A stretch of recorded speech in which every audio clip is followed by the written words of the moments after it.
Hi, I'm Chris O'Dowd. You're watching LifeMinute TV. Enjoy.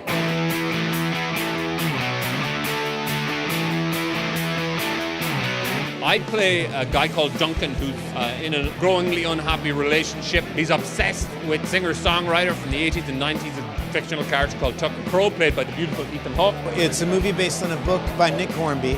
Nick Hornby is a great writer, and generally his books make great movies. He wrote About a Boy and High Fidelity. I think I've had enough Tucker bloody Crowe to last 20 lifetimes. My girlfriend is increasingly contemptuous of my love for him. And I think that meeting him is going to be the greatest thing that's ever happened to me.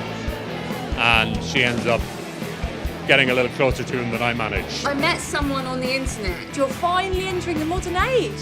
You read that review I posted.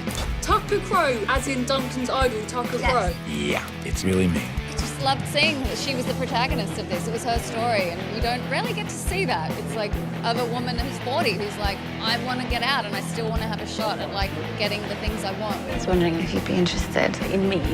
Do you think there's any way back for me? You sure this doesn't have something to do with your idol coming along and fancying me? Please. You know, we all have a chance to rethink things and to open our brains, but I believe in second chances. How do you keep romance alive? Bobby's he's very good at it. He's Latin, you know?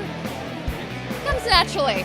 He's culturally very in tune. I'm the Australian. I'm the one that's like, I need to be better.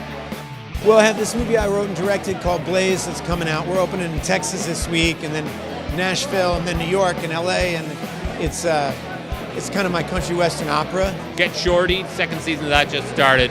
Generally just the dark side of Hollywood.